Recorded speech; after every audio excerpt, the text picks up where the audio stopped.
I think we need to get some theme music. I need to get better at StreamYard because I think when I hit record, I should probably get some kind of music going, but I don't because I guess I suck. I don't know. You got to compose some music, man. That would be cool. Composing music is a good idea. That's a great idea. I think that's a good idea. Well, welcome to the Comic Binge. Today's episode, as you can see, is Marvel versus DC, but not just any Marvel versus DC.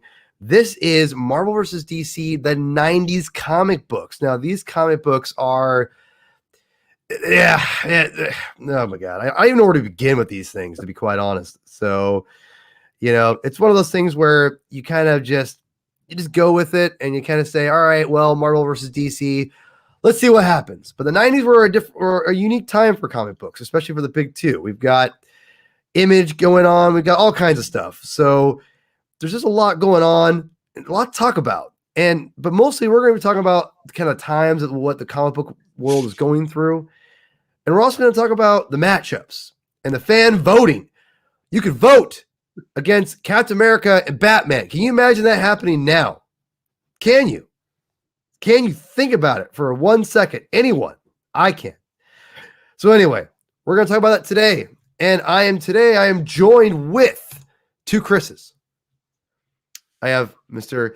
Newly dadded, Mr. Vile Zero. Chris, how are you, sir? I'm great, man. Thanks for having me today. Absolutely. I love having you. And as always, my partner in crime, Mr. Chris Clow. Hello, Chris. Hello, Chris. I hope you're getting some sleep. I know it's kind of hard to find in the early days, so I empathize. Paul and I were both there relatively recently. Yes. So yes. But is your baby sleeping through the? Is Ezri sleeping through the night now? Ezri's fine. I mean, she's always been really good at sleeping through the night. Oh, really? Yeah. It's just sometimes when she wakes up, she's super pissed off for some reason. Because she's like, I don't want to be up. Yeah, I mean, she got wise to it before everybody else did. I mean, I had a hard. It took me a while before the existential crushing reality of being awake really started to mess with my mind. But maybe she's there a little bit earlier. I don't know. Right. Well, that's awesome. It's crazy. We all have daughters on this show. We all have the daughter brigade, the daughter brigade, if you will. It's exciting, and again, congratulations, Chris. It's amazing. It only gets better, man. It only gets better. And so, anyway, my snotty nose keeps wiping things off. Sorry, guys. So, today we're going to talk about obviously Marvel versus DC, and I'm really excited because as a kid growing up, I was one of those people that I had the graphic novel, which I traded with another kid in elementary school by chance. I have no idea why he traded it to me, but it was called Crossover Classics, and it was the original Marvel versus DC crossover. So you had the Superman Spiderman comic books, you had the Batman Hulk, and you had the Teen Titans and X-Men comics. I grew up looking through that and loving it, and just being like, this is so weird to see Marvel and DC, but it wasn't. It was weird to see, but it also was kind of normal to see because I could see it, and it happened. So with all that being said, it was one of those things where I was like, oh, this is cool. But as I got older, you'd see a couple random things here and there with Marvel and DC, but it never really kind of got moving.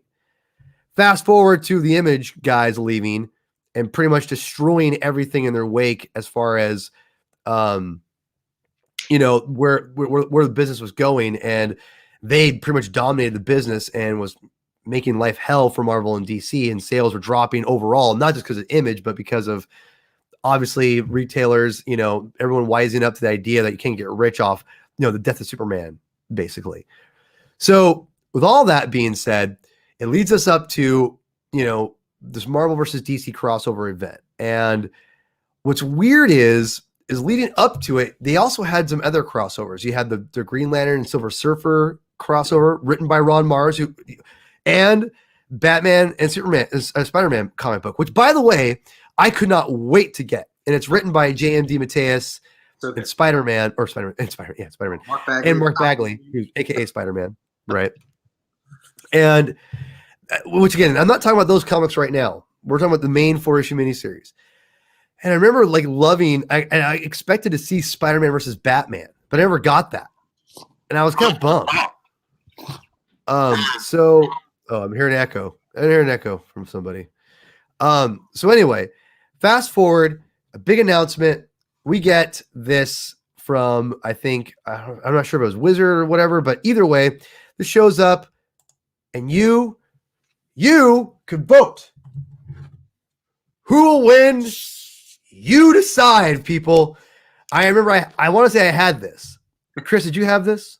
I think I did. I think my dad picked it up. My dad was a huge DC guy, and I was well into Marvel at this point. So I mean, this was not just like an event. It was like a free for all between me and my dad, right? It was like he was like everybody's voting everybody on DC side. I'm voting everybody on Marvel side. It was something.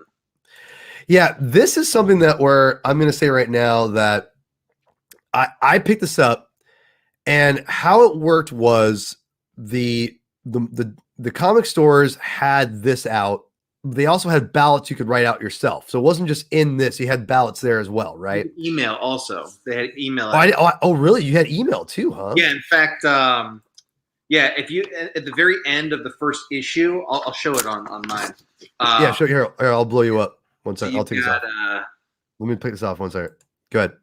All right. So you've got the battles, and then at the very bottom, you've got you could cut it out and send it in that way, or they had like AOL email addresses. Wow. And you could just email them that way as well. So yeah, crazy. That's crazy. Yeah. They were high tech, man. AOL. Yeah. Honestly, though, if they did something like that today, doing a mail ballot would probably be more accurate than just like polling Twitter, because you have people that would just like totally bomb one side or another. And you would have to do a ballot. You'd have to do a mail-in ballot, essentially, just to control, whatever, right? But I remember what I did. So I did it. I did this myself. I don't remember. I want to say I did all Marvel, just because I'm a Marvel guy. You voted for the Hulk, but we'll get there. We'll get there. So anyway, I voted for everything. I want to say maybe the one person I didn't vote for Marvel was maybe Batman, maybe, but I think I went Marvel all across the board. But it was such a weird time because I remember being like, the matchups were just freaking weird, man. Like I still like that. I never understood that. And I'll show you the matchups, and including the ones we couldn't vote on, but the ones you also could vote on. Where did I put those at? I think they're, because I was wondering that too. I mean, obviously, if you held this today, it would be much different, right? Like you'd have Iron Man take on, I'm sure. But I think when you actually do look at them, I understand why they went the way that they went. It's just so if you look here, this is the matchups, okay? And we'll go each one, and this is someone kind of kept score a little bit. This is all the results of it. But you had Hulk, Superman, Captain America, Batman, Storm, Wonder Woman, Spider-Man, Superboy. We'll get there. Wolverine, Lobo, Quicksilver, Flash, Jubilee, Robin, Submariner, Aquaman, Electro, Catwoman, Thor, Captain Marvel, aka Shazam, Silver Surfer, and Green Lantern. And it's one of those things where the matchups were, for the most part, pretty accurate. I didn't know much about Lobo, but I figured it looked accurate for Wolverine. That's fine. It was really weird to have Storm versus Wonder Woman, I thought.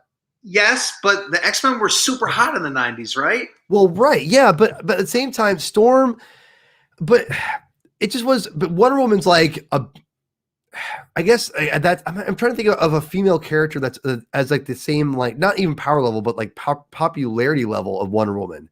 Back then, like who's didn't have one. Yeah, that's why the Marvel even had the Marvel maybe, but back then she wasn't even around then though. No, she wasn't. I'm saying like today. Yeah. Well, today, yeah, but I'm talking about like back in the day, like what female character would we put up against? I don't know. Like, I mean, here's a dumb thing too. Why'd you have to go up against a girl anyway? Why couldn't you just go up against Thor? I mean, that would have been pretty rad, actually. God versus God, essentially. Dude, it was the 90s. Right. It's just funny. We gotta fight. It's just a whole classic. She's gotta fight a girl. People gotta fight Storm. People did all sorts of crazy things. Sugar Cookie. It's the 90s. I love Sugar. Although Jubilee fought Robin. Well, there you go. I thought that was very inspired, to be honest, if I may say so myself. I thought that was very inspired. So, we'll get there. We'll get there. That actually would have been. That's actually a pretty good point. Yeah. Good point, Andrew. Good point. That God. Wonder Woman versus Wonder Man would have been fun. It would not have been a very long fight. Simon would have got destroyed. Yes, but it would have been fun to see. It would have been funny. It would have been funny. So anyway, we'll get there. We'll kind of start with the comics first here, and we'll just kind of go. And we don't spend, because let's be honest, the comics don't have a lot going on in them. They're pretty broad, in my opinion. They're a means to provide the fights. Yeah. Of course. And not a knock, because I love Peter David a lot, obviously. We have issue 1 here. And this, again, sets up everything. My favorite part of this is Superman versus Juggernaut. That was awesome. Right? Still, one of the most underrated crossover fights ever is Superman versus Venom in All Access 1. We'll get there eventually. That's a great matchup. That was awesome. Anything you want to say about this comic book, Chris? Sure. Yeah. I mean, look, when I was a kid, right, I ate this up, but reading it now and I think knowing the characters better and everything, one, it's a 4-issue miniseries, right? So right. You're not going to get huge level of characterization. There's a huge number of characters. I honestly think DC and Marvel were look, the readers are going to know the basics of these characters. So they're almost caricatures, right? They're not their nuanced selves. I mean, there's this, so this happens during the Clone Saga. So Ben Reilly is Spider-Man in this. Yeah. And even though Ben Reilly's got blonde hair, he's drawn with brown hair. He's Peter Parker. It's like they drew Peter Parker and then they were like, oh, we have to use Ben Reilly. And how do they get past that? Literally in the first page, he says, I'm still going by the name Ben Reilly, but I'm Spider-Man. So he's like, don't even worry about who I am, right? And then when he introduces himself to Clark Kent at the Daily Bugle, he's like, look, my name is Ben Reilly, but just call me Peter Parker. It's my professional name. Everybody calls him Peter for the rest of the miniseries. So in terms of characterization, I mean, there's a point in his fight with Superboy where Superboy mentioned he's a clone, and it's still nothing. It doesn't matter that Ben Reilly's a clone.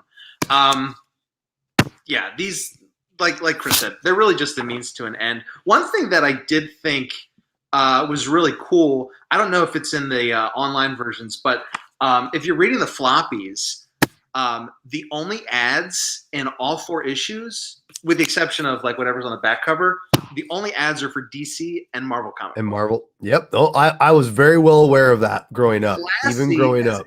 Mm-hmm. Classy. I thought it was a good idea. To be honest. Me personally. Really quickly, because I want to kind of go a little bit in order. Chris, Cloud, did you have anything you want to add to this? What do I want to add to this that you guys haven't already said? Well, I mean, remember, we're breaking down the fights in a minute, so it's not like it's. Yeah. I didn't read this at the time. I didn't read it until years later. I wasn't even really aware of it until I was probably in high school. So that was at minimum, I became aware of it in 2002. So long after it had come and gone. And, I absorbed it pretty quickly.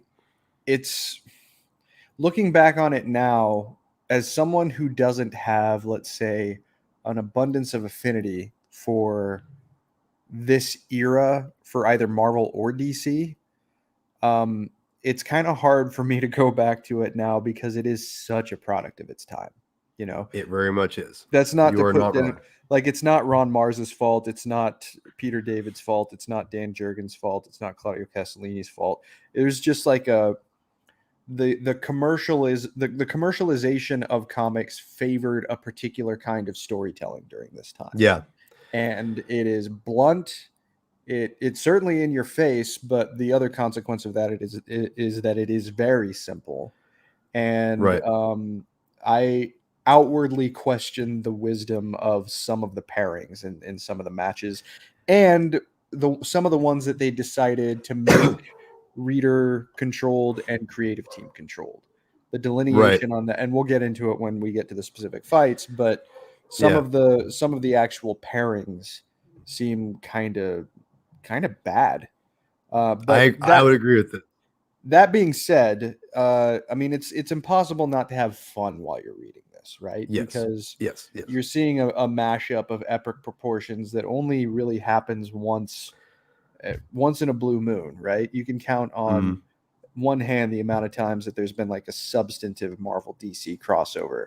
The best was yet to come, I think, when it came to a mashup between both of the companies. Shout out to Kurt Busiek and George Perez. But in terms of what this was and what it tried to do, you know, it was a fun like boxing match on pay-per-view. Like that's kind of what it comes down to in terms of fidelity and accuracy to both universes' mythologies. I'll leave it at that. Yeah. Well, yeah, and by the way, like this cover's terrible. Like this is just like look at the anatomy of everybody. Yeah. It's just this is Well, and this is like the best. right? but here's the thing, this is actually this is the best comic of the whole series, and it's actually pretty well put together, and it just sucks because it also has the worst cover of them all. Like this is like the worst. But anyway, as I'm saying, like these comics are not they're super ridiculous, and you know, and I want to really quickly touch on this a little bit. Basically, you have these two brothers. You know, and I love how they try to make it at the very end to be like, Marvel and DC are friends. You know, they look at, you know, because they're both brothers, you know, and they're fighting. They kind of look and they say, you've done well. So they're basically trying, yeah, you're basically trying to say that the Marvel and DC are saying, you've done a good job, you know, for whatever. It's like, this is just too much, man. Even though Marvel won. Yes, exactly. Attaboy, Pete. That's my boy. So anyway, it's interesting because, you know, if you didn't know, and honestly, I don't mind spoiling this story because one, it's very basic, but two, you can't get this anywhere unless you go illegal means. So, at the very end, I want to talk about, I think, how Marvel and DC could do this again soon. But I'll get to that at the very end. And a little soapbox, if you will. You get this character named Access. Access is a character that's shared between both companies. This character is, interesting. He can be the bridge. I'm not sure. I'm pretty sure he's still around somewhere. So he can show up anytime they want to bring those characters and those comic book characters together. He's created in the series. It's interesting. But like he has, 2 miniseries after this, Chris, and All Access and Unlimited Access. Yeah, and All Access I really liked because that Venom versus Superman fight's so dope. But yeah, we'll get into those eventually in the future. But this is the first appearance of Access that the series introduces. And obviously you get introduced to the amalgam characters, which we will definitely do a whole show about. Every issue, man. I'll do a show on every issue. I don't care. I love that crap. So Amalgam is definitely better than the entire 4-issue series. Let's be real. Like it's the only reason you do the series, in my opinion. 100%. So let's go for it. Let's break this sucker down quickly because I don't want to be here all night. We got a lot to go through. So Decision 96. What we the fans could choose, right? We talked about that. What are we going to choose here? So let's go back up to here. Chris, I don't mean to blind you here. Well, another Chris Clow. All right. So this is matchup number 1. Now we can vote on this. And I'm going to go around the horn. I don't even have to, actually, I don't go around the horn. I already know what Clow's going to say. So, Mr. Carey, who would you choose right now between these two characters? I mean, so back in the day when I was 9, I voted for Superman because Superman's my dad's favorite, and you gotta go, your dad. But I think even now, I think I would still vote Superman. I think he's the Man of Steel.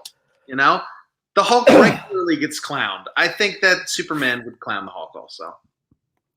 Clown. Yeah, you know what I'm going to say. I mean, well, come on, man. Think about it practically for a second, right? There are tactical advantages that Superman has over the Hulk. The Hulk, I mean, even though he does a pretty good job of staying ahead of it most of the time, the Hulk is still bound by gravity, right? Superman isn't. Right there, that is such a huge advantage in Superman's corner. And you have someone who either rivals or exceeds the Hulk's strength. Right. And he can emanate concentrated beams of heat from his eyes that can melt entire planets. I mean, come on. This is I'm not saying that Superman would win quickly or easily, but the longer this fight goes on, the more the Hulk gets worn down. And the better he gets, the stronger he gets. That's my only thing. It's like yeah, but he also still has his limits in terms of his energy. And if anybody he doesn't though. Yes, because he's I don't think so. Under normal circumstances and against normal opponents, maybe not, but against Superman, yes. But the madder he gets, the stronger he gets. You can't pound for pound. You can't just take him out. Like he just keep getting. Anyway, that's my main issue. Superman would still be able to outlast him. I agree. Whatever. Anyway, so back in the 90s, obviously Superman was the victor, and the Hulk won. The one thing I will give you on this Hulk is that it's Professor Hulk, and he's a tad bit weaker than the Savage Hulk. So, that is also a possibility. So this one, so yeah, he's got the brain. Every time the Hulk's got some smarts involved with him, he's like less strong. He's not the. That's true. That's true. The Hulk gets mad and throws Superman up in the air. Oh, there's sunlight. Yes. Whatever. The madder Hulk gets, the stronger he gets. So he should trump him. Anyway. Yeah. Well, so the madder he gets is, can he defy gravity? Then. Sure. No. Is the answer to that question, Paul. And anyway, all right, but listen. In the end, I think it's accurate enough for us. Like, it makes sense that Hulk would lose. I mean, as far as like from the fans and things like that. Yeah, at the time and also always. Anyway, all right. So this one was a little more interesting in a sense to where this is one of the better pairings, right? I mean, we both agree that this is one of the better, like more practical, like realistic ones. This one was very interesting to me. Okay. This one to me was one that, this one was to me one of those that I was a little surprised they put them together, but it made sense in the retrospect. And obviously, anyone Batman's going up against is going to lose in a fan vote. Let's be real. Popularity contest. Well, yeah, I mean, nowadays, I don't know, but. Oh, no way. No way. Batman's still going to trump Cap, even now. But considering how much distance Cap is closed in the interview. Oh, he's closed a lot. It would be closed way more. Yeah, I'll say this: he has a fighting chance to maybe overthrow it. Maybe now he does. At that time, certainly not. Oh God, no! Then, oh God, no. You were coming off of the box office juggernaut that was Batman and Robin, man. Of course, Cap couldn't have had a chance. Well, yeah, I mean, listen, contest, I mean, and the way they handled this fight, I thought was pretty well done. This is one of the best. Again, that third issue, this issue, which I think is the best. If you're gonna read one issue, just read this one. Ignore the crappy cover. This cover sucks. Oh, I hate this cover. Who did it? It doesn't matter. It sucks. Sorry, I'm being a jerk. But seriously, the fight between Cap and Batman is so good, and it's referenced also in JLA Avengers, which is awesome. So this is great. I love this. This was definitely by far the best, one of the better aspects of the series. And no surprise, I think anytime Batman was going to win a popularity contest with the fans. I will say, I was a little surprised that from the matchup perspective of, I thought that maybe they'd put Batman against maybe a Daredevil or even a Spider-Man. That to me felt more Daredevil like, oh, what's that? Daredevil would have been good. It would have been great. But the problem is Daredevil, it makes more sense to have Daredevil, or I want to see Spider-Man. I want to see Spider-Man and Batman go up against each other. I think Spider-Man would whoop his ass. I don't agree with either of you guys. I don't agree with either of you guys on this. Wait, what do you mean? You don't think Daredevil would be a good... I think Iron Man would be like the perfect choice. Yeah, I think so. Wait, so you... No, I think Cap makes perfect sense. All right, question. Do you think that Captain America... Do you think Captain America and Batman would be the fight today? Who would it be today? No, I think it would be Iron Man. You think it'd be Iron Man? I do. Chris? Or Clow? I'm going my last names now. For a popularity contest, Batman and Iron Man seems like it makes the most sense. But in terms of practicality and potentially even dramatic weight, this is the matchup that makes the most sense. Because the problem when you put him up against someone like Spider-Man, someone like Daredevil, or someone like Iron Man, even though Iron Man is augmented by what he wears, right? His high-tech prosthesis. You still have you have people who are defined more by their abilities than how they think things through. The similarity between Batman and Captain America is that, yes, Cap is enhanced, but he is also a master tactician. And if you think about the master tacticians of their respective universes, it's these two guys. So, but I think they took better. I don't know. I think you could make that argument with like Black Panther also, though. Potentially, but Panther is arguably more augmented than Steve Rogers is from a superhuman perspective.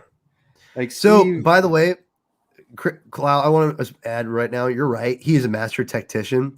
And I'll never forget when someone, Mr. Carey, you'll remember him. His name was Jeremy Conrad.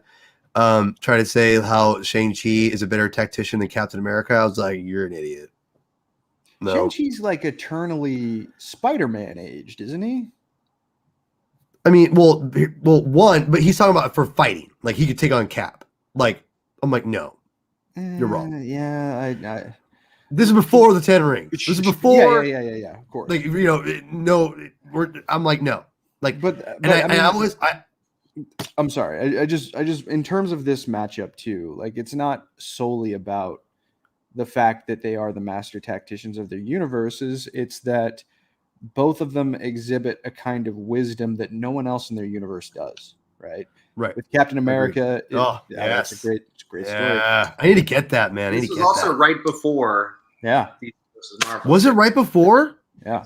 Really? I missed it. I missed that then. Dang, dude. I'm dumb. Cap's wisdom comes from the fact, that he is very long-lived. Relatively, he's not, but he has the understanding of like a generational transition. And Batman, through brute force, educated himself across the planet, right? So I feel like Batman, Cap, they took way better advantage of it in JLA Avengers, but it still makes sense for this. I still think at the end of the day, it's a stalemate. Like the fact that there was a winner kind of bugs me. But it was very much like they had to have water come in. I mean, there were shenanigans, and I understand that. But... okay, we got to keep going. We got a lot to go on. But I like the idea. I like your guys' matchup, your current day matchup. So we're gonna keep that theme going here. Okay. We have Wonder Woman versus Storm. Now, I do think Storm, because Storm's a powerful mutant. Like she's basically a god herself, right? She's not as physically strong, obviously, as Wonder Woman, Diana, but Storm is pretty powerful for herself. I voted for Storm. I still think Storm could beat Wonder Woman. I'm not saying it's going to be an 8 out of 10 all the time. I would say I could be 50-50, maybe. Yeah, I'd say 50-50. It could go either way, I think, because I think Wonder Woman's more popular, yes, but the power level, Storm's pretty dang powerful. I stick by that. I think that's legit. I voted for Storm as a kid because I liked the X-Men and I didn't know much about Wonder Woman. But honestly, today I could not see Wonder Woman losing this fight. Yeah, I'm Team Chris. I mean, look, in terms of this as a popularity contest, the outcome is certainly not surprising, and I think that you guys are right when Of them. you're kind of brainstorming. Okay, well, who would have been a better opponent for Wonder Woman in terms of raw popularity for female characters on Marvel in the 90s? Maybe nobody. But Nobody. this is one of those things that just does not seem like a particularly appropriate matchup. Paul, you said Storm is kind of a god. Wonder Woman is a god. Well, she So picked up Thor's hammer. I mean, it's I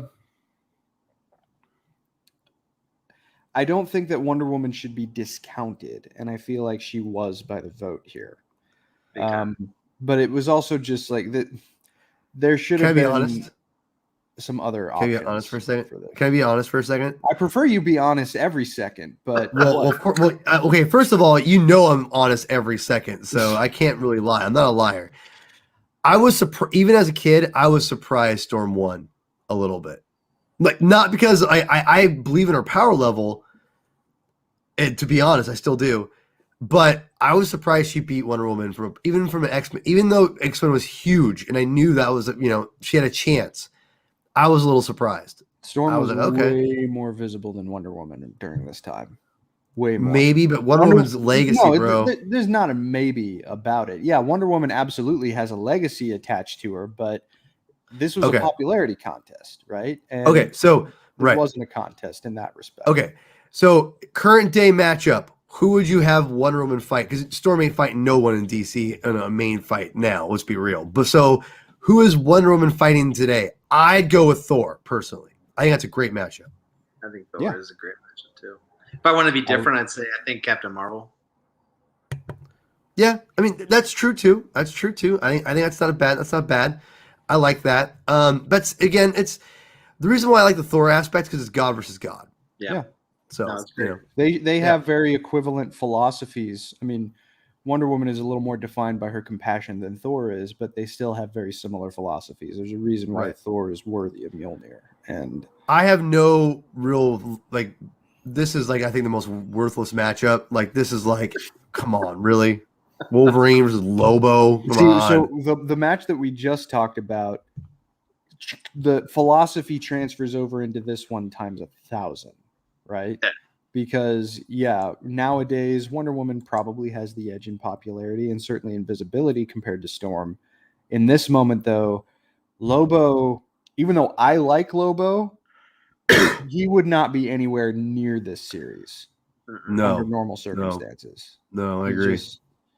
So in a popularity contest versus the most popular X-Men, no kidding. But just in terms of the raw matchup, bad. And we all know, so here's my question. Who's Wolverine faced today? I think it's a trick question because I don't even think Wolverine would be in it today. I think no way. Wolverine with Deadpool. Nah, I don't know, man. Maybe no, not even Deadpool. I don't think you do with Deadpool. These maybe Harley Quinn versus Deadpool. That would maybe the matchup you'd want. Deadpool but versus Deathstroke.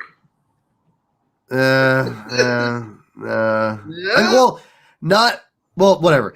What it would be is Deadpool would have his own 4-issue miniseries that's off to the side, and then he'll fight Deathstroke. Right. If I had to pick Bob Liefeld jokes, if I had to pick Logan's opponent today, I would want to try and balance it a lot more. So someone probably way less powerful, but potentially, arguably, just as, if not more intelligent from a tactical perspective, and someone who doesn't have the same kind of moral grounding as other heroes, or maybe far less of a compunction about killing people like Logan himself does.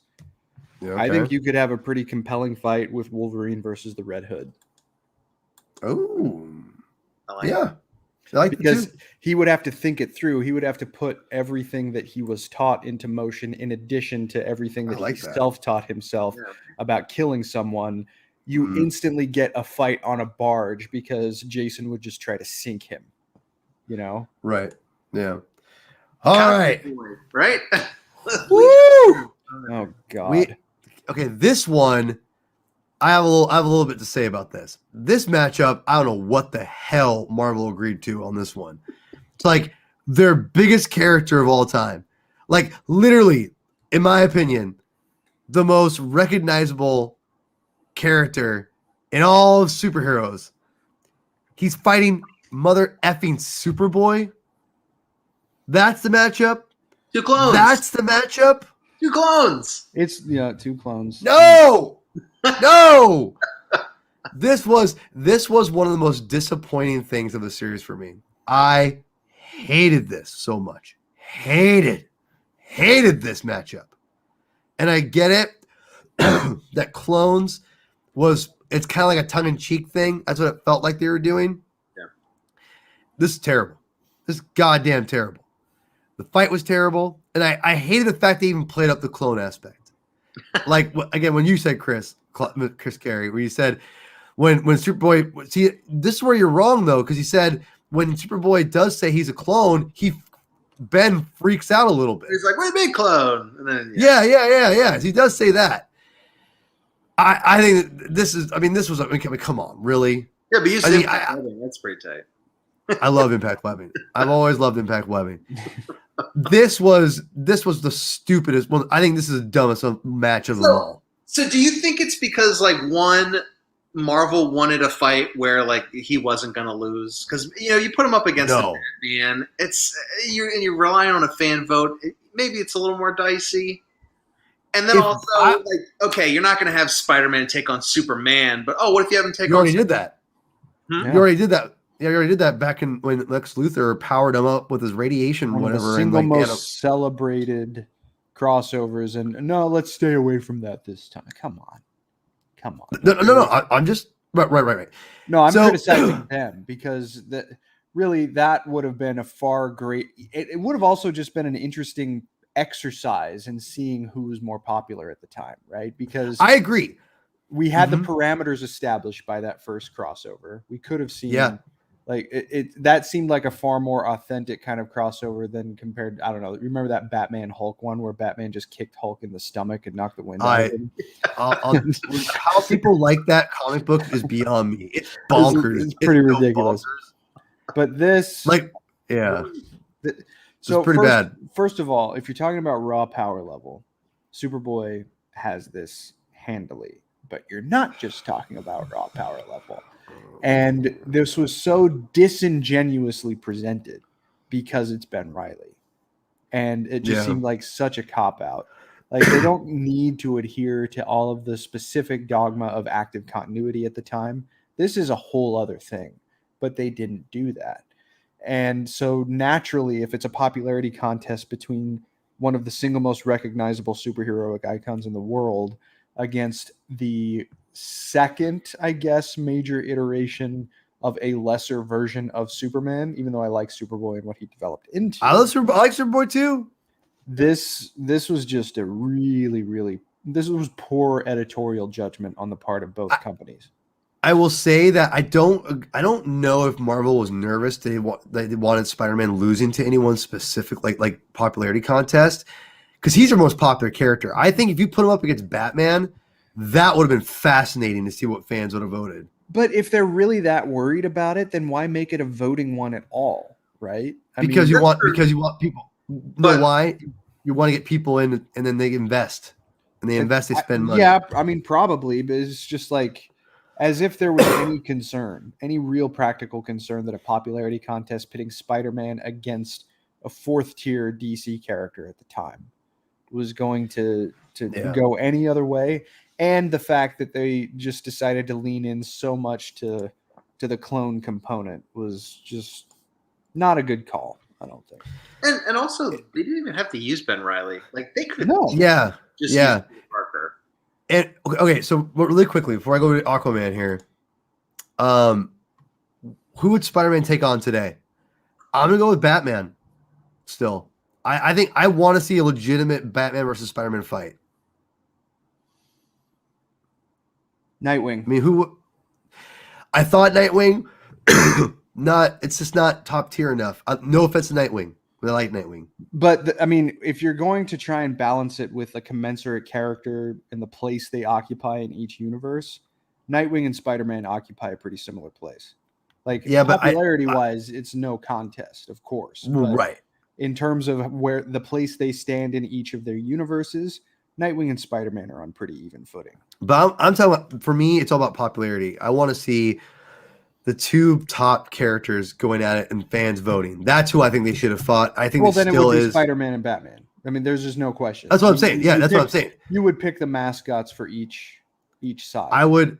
Dude, can you imagine right now the Batman versus Spider-Man like ballots? Oh my God, Twitter would just erupt. But you would also need like a pretty however it goes, if it's going to be determined by voting and not just the creative team. The creative team has to have some great scenarios worked out for how it ultimately ends. Because I agree. If Batman ends up squeaking by, he has to be able to countermeasure everything that Spider-Man can throw at him. And if Spider-Man ends up squeaking by, then it's just like speed and force. He catches Batman by total surprise. So it's hard to do. I'd like to see him maybe fight Green Lantern. I think the Batman fight's a better fight, but I think Spider-Man versus Green Lantern would be fun. I mean that would be fun. There's no argument here. I'm not going to argue that. The Joker Carnage face-off was pretty great. That was good. Right. Seeing I'll never forget when Carnage was like appalled at Joker. That was pretty cool. Yeah, it wouldn't be bad. Wouldn't be bad. This one was not a fan vote. This one was a editorial, whatever. I'm not sure how they decided this is essentially, but this made sense. This was a fun matchup. Yeah. And honestly, it could go. This fight could go either way. Obviously, Aquaman won in the comic book, but this one was, but I think it's a 50-50 toss up, flip a coin. It's either one. They're pretty evenly matched all the way across, in my opinion. Yeah, I think so. Chris, Cloud? I guess when it comes down to it, they both have really, really similar attitudes. Namor is probably a little bit more brutal. A little bit. I think I'd say a lot more brutal. I don't know. I mean, Aquaman has his moments where the king takes over and he needs to set an example so that people understand who's in charge. But in terms of like a raw fight, I'm not sure of any real advantage that one would have over the other. They seem pretty straight down. This seemed it seems like it would have made way more sense. I guess it was probably more just because of character awareness. Aquaman is arguably way more visible even at this time than Namor was. I'd agree. So maybe that's why he won his own series. He's got the hook hand. This is classic. Yeah. It's Peter David. Yeah. This is Peter David, baby. Well, Peter David, I think, wrote he didn't write any Submariner, but Submariner wasn't supporting his own book at this point. So that by itself should tell you that there's no way Aquaman was going to walk away from this fight not winning. Namor still has a hard time supporting his own book. He supported his own book for a long time in the 90s, though. Nothing against the character. It's just Aquaman has been pretty consistently the star of his own monthly for most of his history. I would agree. Silver Surfer versus Green Lantern. I freaking love Kyle. Kyle Reiner is just, and the third issue with what's his name, the Italian guy who drew the comics, fantastic artist. Castellini. His version of this fight is fantastic. I love his Green Lantern armor that he has. Oh, it's so good. This one shocked me as a kid, and reading it today, I think it's still shocked. I love Silver Surfer. Me too. Love him. I thought Green Lantern would win this. He's a jail. Yeah. Maybe if it was Hal Jordan, it would have been different. I don't know, but I remember being shocked when I read it, and I was still kind of surprised again rereading it. Like what is it, like a 2-page basically fight? They're all about 2 pages. Yeah. Yeah, and then they crash into each other, and you just you expect to see on the other side, and it's Silver Surfer, and just kind of like, well. I personally, before you jump in here, Clau, I think that this is pretty accurate. Silver Surfer is a very powerful character. Sure. Super, super powerful. And the Green Lantern characters are powerful, but they're not as In the way I understand it, as a Marvel zombie understands it, and I just don't think it measures up to like a Herald of Galactus. But I thought this was really well done. I think, and I don't think would there be anyone you would trade out? Maybe Nova for Green Lantern now. I don't know, and certainly wouldn't be Sam Alexander. Screw that guy. Give me my Richard Rider, baby. Represent. But yeah, I would say maybe Green Lantern versus Nova. But if you did that, who would you give Silver Surfer instead of Green Lantern? And it's still Kyle Rayner. Or doesn't matter. Well, I think that's a really important detail in this fight, though, because I think he would have taken out Hal Jordan. Kyle had just shown up. Orion, maybe. Yeah. And we had seen Orion would be actually no, that's a good one. That's a good one. Yeah. we had seen like the fact that Kyle had just arrived and that he was the last Green Lantern in existence as far as anybody knew, and he was still literally and figuratively green with that ring. He had the power, but he did not necessarily know how to best wield it. So when you go up against someone who has ageless knowledge of the cosmos as well as access to the power cosmic, yeah, this was no question. As much as I love Kyle Rayner, Right. He's far too inexperienced to go up against Norrin Rad. Okay. So let's answer this question. We gotta move on. We got a lot to still go through. Do you pick Nova versus Green Lantern, and then who would you pick for Silver Surfer? Orion's a good one. That's a good one.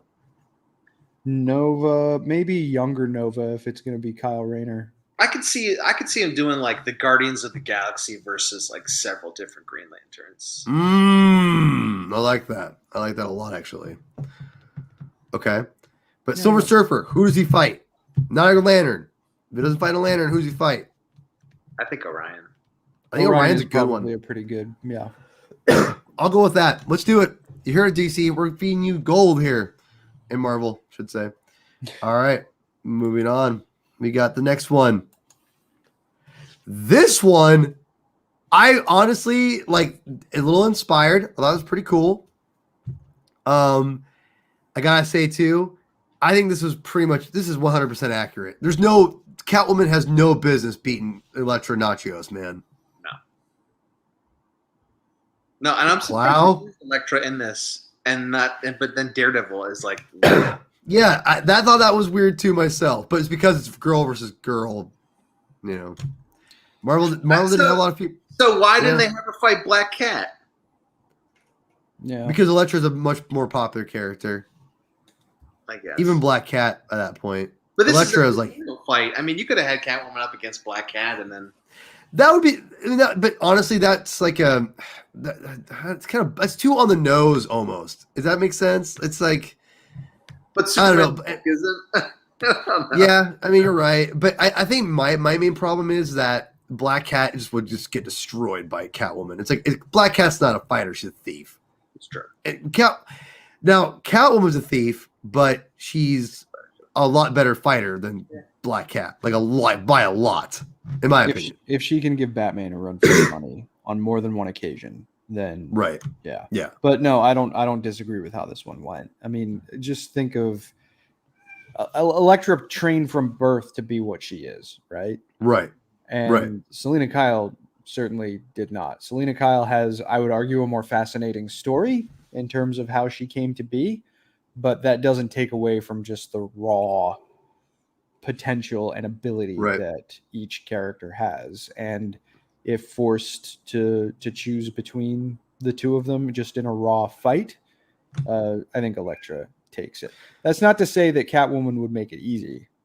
But okay, so who would you change for this? Because I'm not sure if you put Electra, would you just leave it the same? Would you think this is a good matchup, or would you give Catwoman someone else, like a Black Cat? I'd actually really like to see someone like Electra go up against one of the Titans. I think that might make more, just in terms of a more interesting fight. Like maybe Electra versus Damian. I might actually give that one to Damian, but Shut the hell up. I might, Shut man. the hell Hey, up. No. Look, you are grossly uneducated when it comes to Damien, and I'm going to change that. All right. And Theo I've thinks read so, too. more- You hear Theo meowing? He's like, Paul Clow, doesn't know about Damien. Clow. Nah. You forget. I've read more Damien than you realize. But you haven't read all of it, and I have. No, and I don't want to read all of You're it. That's going- that's you're that's my gonna. secret, Chris. You're gonna. I'm always avoiding reading Damien. You might try to avoid it, but it's going to happen eventually. Anyway, If Carrie, hold on, stop. We got to move on. Let me get Carrie. Carrie, who would you make in this fight instead? Look, I mean, I think her and Black Cat would be a lot of fun, but if you wanted to throw something like completely off the wall, Catwoman versus the Thing, why not? Moving on. It's unique. It's one way of putting it, Carrie. Wow. All right. I'm kind of speechless, to be quite honest. Kind of a wild fight. I don't know. That would be a pretty wild fight. And, it's your ever loving blue-eyed Thing, All right. This one, do we need to say more? I mean, this is perfect. That's right. It's perfect. So I thought it was in this, and it must be in either All Access or one of the other ones. But there's a scene I specifically remember where Quicksilver comes across. I think it's Impulse, and It must be All Access. and Yeah. Impulse has the thought bubble while Quicksilver's running, and he's thinking, and he just like an emoji of like a turtle. And that to me has always been like okay, yeah, Quicksilver's fast, but to the Flash, he's nothing. So No, I agree. Yeah, it's perfect. And it should go down no other way. I mean, Clow, you have anything you want to add to this? No, I mean, it doesn't matter if it's Barry Allen or Wally West. I think the fact that they each have Or Bart. access to the speed, yeah, maybe, but I mean, the Speed Force in general is just, there's nothing that exists like it in the Marvel universe, and the fact that that all the Flashes can call into that, just in Right. terms of raw speed is one thing, but also too, like the Flashes, both Barry and Wally, and in this instance we're talking about Wally, they have what it takes. Like even though they're the top tier DC, they are top tier DC characters, they are still somehow underrated. The Flash is still somehow underrated as a DC hero, and that shouldn't be the case. What the hell was this? Magic. It's all the more confusing too, by the way, since this was the pre-ownership Shazam days that they actually decided to go with Billy Batson as Captain Marvel in Marvel versus DC. Yeah. Like, it's just weird, So and weird. I hate that Thor costume. Oh my god, I hate it. What's really crazy is he wore this costume for literally maybe 6 months, Mhm. and that's it. And the other hilarious thing is, I actually like this costume. So eat it. Yeah, you are crazy. Look, I mean, really, anybody. I think it was cool. I think they could have done this though as more of like an Elseworlds as opposed to. I know I we talked agree. about the continuity thing, but if they did it more as like an Elseworlds where the two universes are mashed up, you could have all of the classic versions of the characters and all of the Right. commensurate classic looks for them. You don't have Ben Reilly's Spider-Man costume, you don't have Thor's monstrosity, whatever the hell that thing is. You just have the classics, and that's why I think fights just in general, like Superman and Hulk and Batman and Captain America, go down easier, because it's like those four characters are like, you don't screw with something that Yeah. works. And their looks large, like the specifics of Batman have changed, but it's still the overall same look that he has. This went down the way I expected it to. Thor wins. I mean, let's be real. Shazam has no business defeating Thor whatsoever. It had a nice Rick Jones snap cameo. Yeah, it did. It did. I remember that cameo. Thor That is was good. ageless, and he's going up against a child. Like, Exactly. Yeah. All right. So who do you think each one takes on today? Because they ain't taking on each other. I like Thor's versus Wonder Woman. I actually like that. I actually really like that a lot, to be honest. I like that matchup a lot. Who would you honestly, I hate to say it, I'd have Captain Marvel versus Shazam. That'd be kind of cool. Two powerful characters. Yeah, I mean, I they like both. Oh, go ahead, I like Chris. Thor versus Green Lantern also, actually. That's good. That's good. It's good. You know, I'm kind of disappointed though, and I'm surprised that they didn't decide to do something like this to have some villain showdowns. You know, Yes. because that could have been way more interesting. And they teased a bunch, right? They teased Thanos and Darkseid like 1,000 times in this. You never see them fight. Yeah. They teased Green Goblin versus the Joker. They teased a couple good ones, but never see it. Well, they just didn't have, obviously didn't have time. If one of us ever writes for DC or Marvel, which isn't going to happen, but if it ever did, I swear to God, one of us has to put in the Penguin versus Stiltman. All right. Ooh, I like that. Yeah. That's inspired right there. Let's have fun with it. Inspired. They didn't. Like, that's the thing that I find so ultimately disappointing about this series is they didn't take advantage of the kinds of insane pairings that you could do. Okay, Instead, really quick. Yeah. Sorry. Clout. Who does Shazam face today? On the Marvel side, yes. Strange. Ooh. Not bad. And Strange would mop the ever-loving freaking floor with him, too.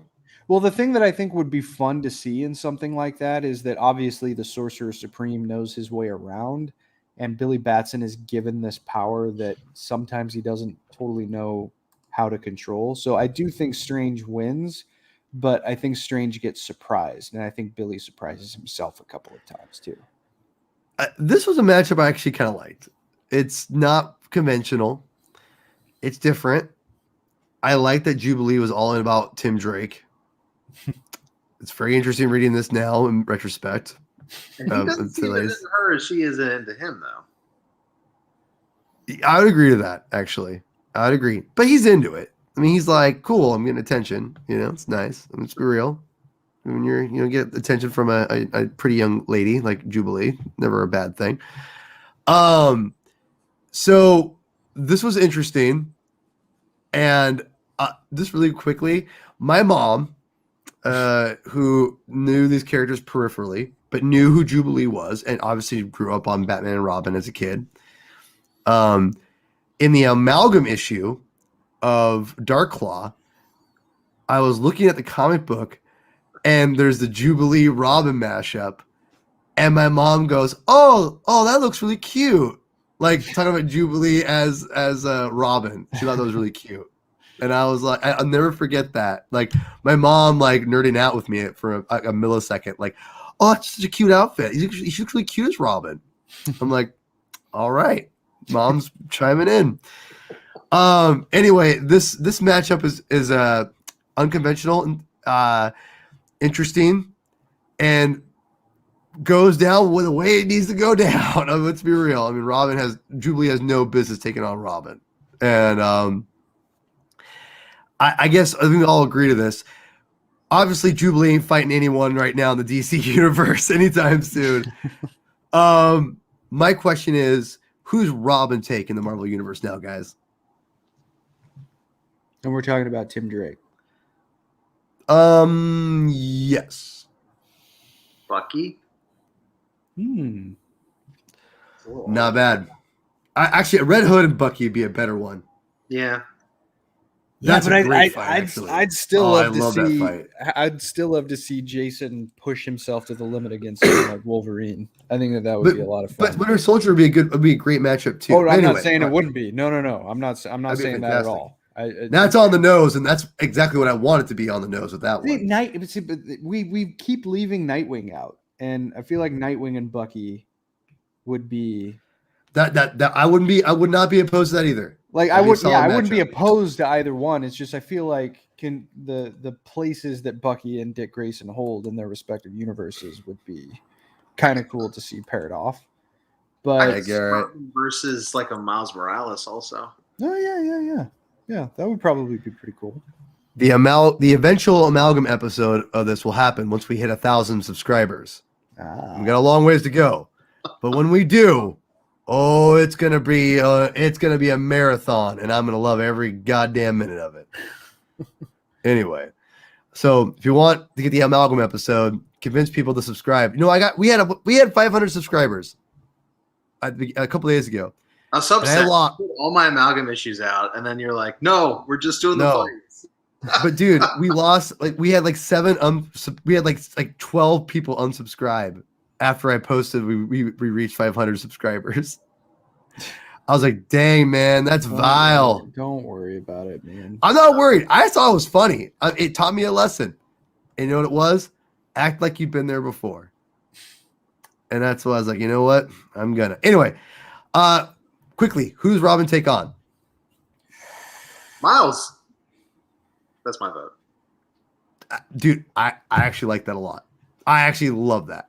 I'm in it. Done. Miles.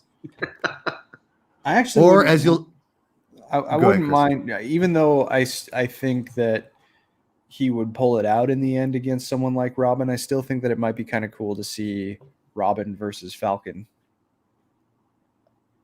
Yeah. Wait. Definitely. Hold on. Garrett, will you please, can you confirm? Does Ryan Lauer does not know what amalgam is? Get what? What? All right, get Lauer. Someone get Lauer in here right now. I don't care if he's working. Get Lauer in here right goddamn now, Garrett. I command you in the most nicest way possible, please. Yes, amalgam. Yes. Get Lauer in here. Someone, if you're out there listening, get Lauer in here immediately. I'm not going to close this thing off until I get Lauer in this room. Anyway, be here all night. It's gonna be a long night. Anyway, Robin versus Falcon, I think would be cool. It'd be solid. I'll be honest. I love Miles. That's a great matchup. Robin versus Miles. Tim Drake versus Miles would be great. Even Damian would be great. Damian versus Miles would be really great. Yeah. That'd be great. That would be, yeah. There would be a lot of acrimony on Damian's side. I feel like Tim would have a lot more respect for Miles than Damian would. But yeah, either Damian would fight dirty, you know. I think that totally. Really well, yeah, totally, yeah. All right, I've been called out by my friend Lily, and she's right. She said, "Put more faith in the ladies." How about what'd she say? Hold on, I'm going to say exactly what you said, Lily. Kitty Pryde versus Tim Drake. It's not bad. Sure. Yeah. That's not bad. Actually, yeah, Miss Marvel also would be a good one, maybe to take on a Robin, like a Damian or something like that. Like two really drastic personality differences would be also very interesting. I feel like Kamala should she should teach Damian a lesson about being polite. Yeah, yeah. There's lots of great young matchup characters you could do, but that's the thing. That's what I'm saying earlier, though, man. This series, no, you're not. The potential. You're not saying it. You're not saying it. No, I'm just kidding. You're saying it. It could. Garrett, I love you. Garrett's on it. He's trying to get Lauer in here. All right, so we're done through everything, which is fantastic. That was a lot of fun. Let me get this thing off the. There we go. Back to me being not so big. So I have to say it's the amalgam comics are worth the whole reason this thing exists. I think most of us would agree with that. Clow, how much have you read of amalgam? Probably about half of it. I certainly haven't read all of it. I did the top tier stuff, obviously Dark Claw and Super Soldier were the ones I enjoyed the most. But I had a hard time reading Spider-Boy. Let's say that. We'll save that conversation for the eventual 1,000 subscriber episode. Well, okay, I got a question for both of you. Oh, there you go. Ooh, yeah. Strange Fate's great. Strange Fate's great. What fight, considering the time, in the 90s, what fight should have been in this but was not? I can think of one. Okay, that's a good question. And then I have my little spiel, and then we'll wrap up. But that's a good question. Chris, you want to go, or Clow, you want to go first? Or actually, no, hold on. You already have one in mind. Let me think about it. Carrie, do you have anything you want to? Do you already have yours? Not a specific fight. I was surprised Cyclops didn't fight anyone in this, and I was surprised I was too. Fantastic Four weren't really in it at all as well. Hold on. Oh, was it Iron Man versus Steel? No, that wasn't mine. That especially for the time, that would have been a pretty solid matchup. Didn't they hint at that? What? Didn't they hint at them fighting? No, Steel fought Absorbing Man. No, they did. There's a splash page in issue 3 that has Iron Man fighting. Oh, is he? And Steel was Cyclops, way more visible then than he is now, unfortunately. Lily, my friend Lily is texting me, and I keep seeing it pop up in my computer. That's right. And she said, hold on. She said, Daredevil versus Cyborg Superman. Holy Cyclops is a punk. You're not wrong. You're not wrong. Lily, I gotta get Lily on the show. Well, for one thing, Lily like knows like legit stuff. Like she loves spoiler. Yeah, like, big spoiler fan. That's so awesome. I need to get her on there. I'm not gonna repeat what Lily just said, but no, I need to get Lily and her man Michael on. Michael's a big Daredevil fan. Oh, so I know what you're gonna say. Venom. All right. Hold on. All right, Carrie, go. What do you think Cloud's gonna say? Venom, maybe. No. Okay. All right. Oh. DC lame enough to match up this thing. Brutal. Oh man. Do you want me to tell you what I was thinking so that you can think of your own? Go for it, sir. The Archers, man. Dude, splash page too. Yeah, they have, but they also have their Go ahead. Should have been a dedicated. Yeah. I don't disagree. But it wasn't. But again, that was Connor Hawk. It wasn't at the time. It wasn't legit. Oliver Queen. Yeah. Oliver Queen and Clint Barton would have been cool. Right. But I think Oliver Queen and Hawkeye have a thing in JLA versus Avengers, don't they? Yes. And Ollie might have been dead at this point. I can't. Yeah, he was. Yeah, because if Connor was around, then he would have. If Connor was around. Which I like Connor Hawk, by the way. I always liked Connor Hawk. Yeah, Connor's that whole like second generation idea where you had Connor Hawk and Kyle Rayner and Wally West running around. Like that was a cool time.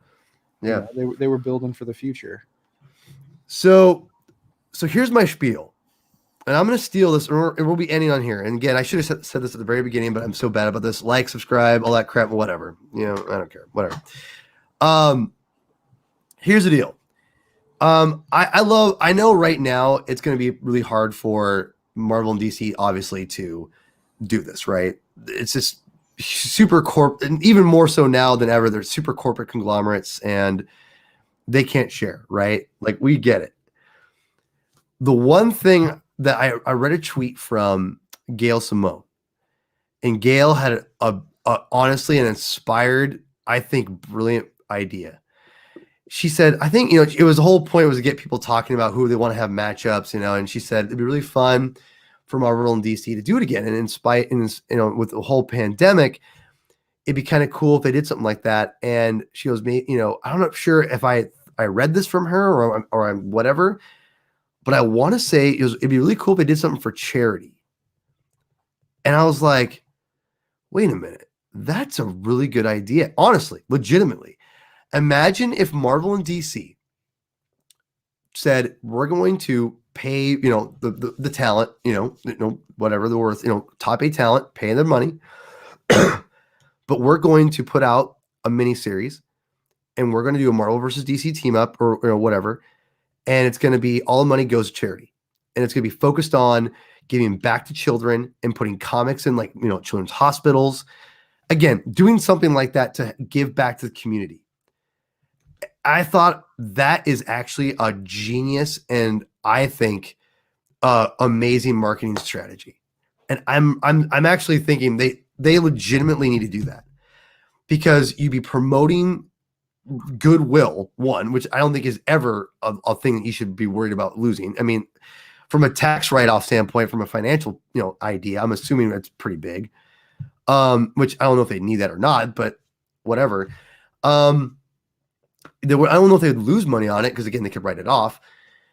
So for me it's like if you use this, you can have a lot of goodwill. You're promoting your characters, comic books, put those in kids' hands. Kids will be really excited to read them. It just feels like the right thing to do. And it would, if they made it a something to donate to charity, it wouldn't feel like a cash grab. And it might make a lot more sense, I think, for the writers to write the right way. Does that make sense? And maybe it wouldn't be as much bruised egos from that point. I'm curious if you guys would agree to that. I really do think that's a great idea. I think bringing back the amalgam characters and doing something similar, like they just donate to charity. Like, let's do another Dark Claw one shot and we'll donate it all to charity and give it all the kids, something like that. Give back to the communities. You're making lots of money on these characters off the creators, why don't you give back and give kids and families and whatever something fun to read and only make it a comic book, promote the medium and make it, something like that. I think that's a genius idea. And I wish Gail's idea would have struck a chord with these people and they would have said, you know what, that's a good idea. Actually, we're in this together. Yeah. It's fun to do Marvel versus DC, but right now it's like, let's come together and let's have some fun stuff and let's give something to the fans and let's not make it a greedy, cash grab and give it to charity and legitimately give it to something what's worthwhile, like cancer or something like that. Like, imagine the publicity of that. And maybe they don't need it and they don't care about it, but I think there's something magical about that. Where these characters transcend time. Obviously, they transcend gender, race, and that's amazing. Like those, you can't get that anywhere else. Very, very, or not everywhere. It's hard to get that anywhere else. And these characters do that. And I just think that using this to bring people together and showing that even big corporate conglomerates can do that and do something like interesting like this and outside the box and still give back to the community would be awesome. Obviously, I'm just an idiot and I have no idea if that's ever feasible, but it feels like a good idea to me. And I'm curious if you guys would agree to that. 100%. Yeah, absolutely. Cloud? Are you kidding? I mean, it would be, in addition to being a cultural event, it would be the potential to do some legitimate good. Isn't that what characters are all about? So yeah, absolutely. I just, it'd be really cool to see it happen. Maybe it will never happen, but if Marvel or DC ever caught wind of this and ever thought, maybe it's not such a bad idea. Never know. Didn't DC not that long ago? Didn't they do something where they kind of hinted that they were going to do another one? There was a nod to something about Thor, I want to say, recently in Dark Metal or something like that. Is that right, Chris, or something like that? They've been doing that a lot more recently. Like we saw right. the illusions that were at the end of Doomsday Clock, right? About the secret crisis between that's right. Yeah. Yes. Yeah. Yes, that's right. I mean, that would be the ultimate mashup, a secret crisis. Secret Crisis. Genius. Yeah. Right there. You sell that on alone. Like, imagine doing like a 4 or 5 issue miniseries written by Jeff Johns, drawn by, Mike Diodato. Well, do you guys remember that, like on Twitter, it was a long time ago. I think it was like close to 10 years ago now, where Jeff Johns and Matt Fraction were writing just publicly on Twitter an Iron Man Green Lantern crossover. Oh, that was cool. Fun. That was cool. I mean, the ideas that these people have are certainly there. And if you had like a summit creative team of the best of both worlds, then you could do something really special. You could do something. And why stop with just one thing, right? Do the thing that's specifically designed for kids that you distribute in children's hospitals, and do the giant secret crisis for the longtime older fans who have wanted to see something like that for their entire lives, Yeah. So, and that's the thing, man. You do a secret crisis with these characters teaming up and fighting or whatever, and you do it right. Like, kids would eat that up, and you'd be promoting these characters even more so, cross promotion for both companies. And again, maybe they think like, well, I don't need that company. And they don't, they're thinking that about each other, but it's not about them. It's about giving back to the community and using your high profile status to give the kids. And like honestly, all ages World War II story with Superman and Captain America.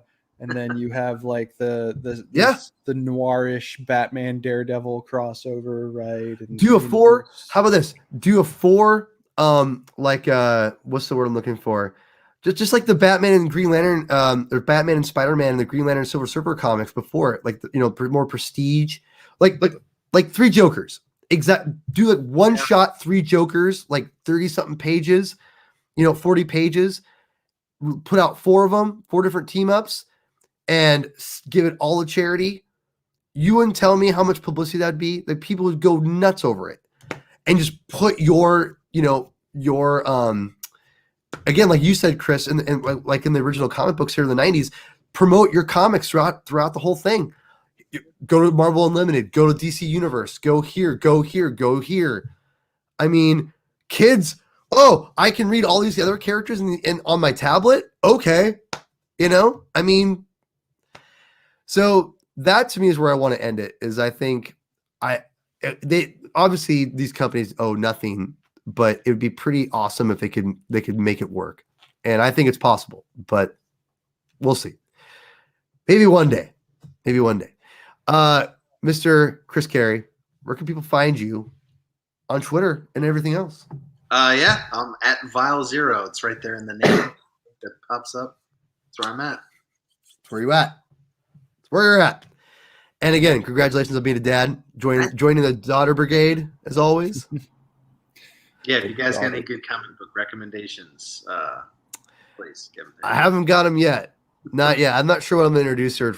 Or I take it back. I've been at least getting her Spider-Gwen, Ghost Spider character. I love. I mean, it's one of the best costumes drawn and like created in 20 years. My buddy's got a 3-year-old daughter, and she's going as Spider-Gwen for Halloween this year. She's obsessed. So. It's seriously phenomenal costume. I don't know if you ever could do another better costume for her. Like it's like Miles, like Sarah Pacelli. Is it Sarah Pacelli who did Miles' original costume? There's no one who could ever top that. That thing's a beautiful. Her costume is garbage. It's what's that? The new costume is garbage. Yeah. Anyway, I'll get there, but I need to read that comic. Mr. Clow, we're gonna see Carnage tomorrow, bro. I know. Let there be carnage tomorrow with Clow and Paul. We're gonna see the movies for like a year. Hey, maybe soon. You never know. You never know where opportunities may present themselves. Well, you can find me on Twitter at Chris Clow right there. We're about to record another episode of Discovery Debrief pretty soon to react to the hilarious and incredible Star Trek Lower Decks. If you are a Paramount Plus subscriber and you're not watching that show, you should, unless you hate laughing. It's I do, so I won't watch it.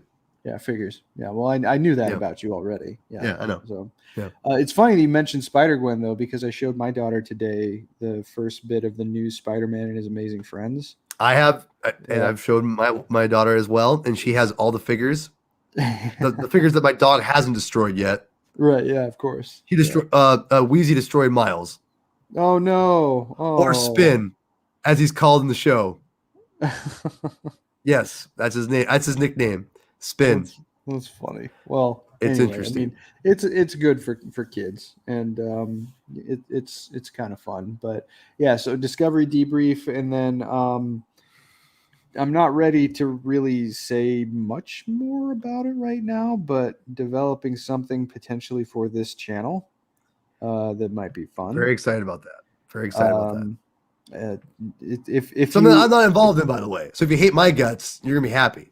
Which a lot of people do. There will be a place for you, I think. Well, no, yeah, right. What I mean is, I'm not going to be the primary driver. It's going to be your thing, and I'll be showing up here or there. I've come along with some plans for it. A handful of people know about them, but I'll just say that if you have enjoyed some of the stuff that I've done that has tried to do kind of deeper dives on things, you might enjoy this.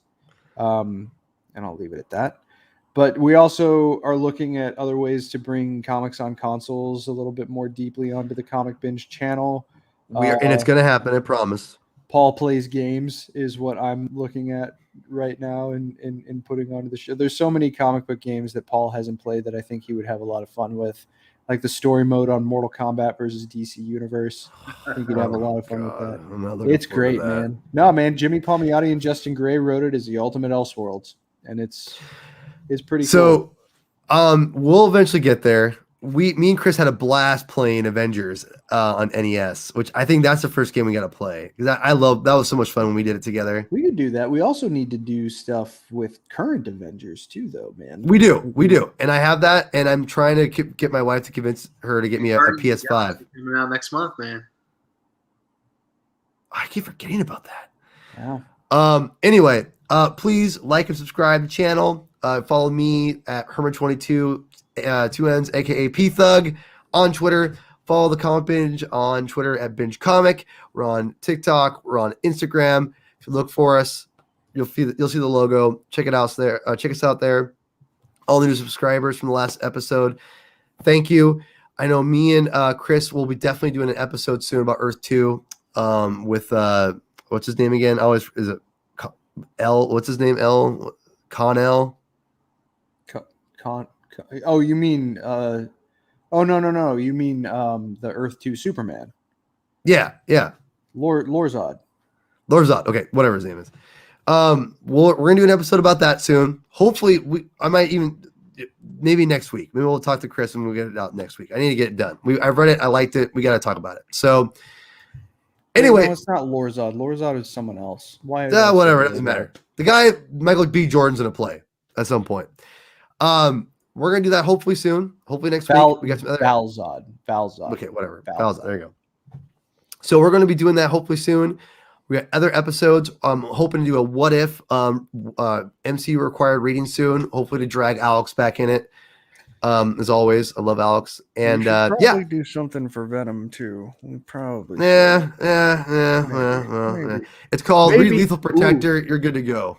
Let's while we're talking about it, we can trade off playing in Maximum Carnage. There you go. Ooh, there you go. That's perfect. That's actually a really good idea. Anyway, everyone who's watched the video, subscribed recently, thank you so much. Honestly, it means a lot to me. And Chris, take us out, please. Read more comics. Bye, y'all.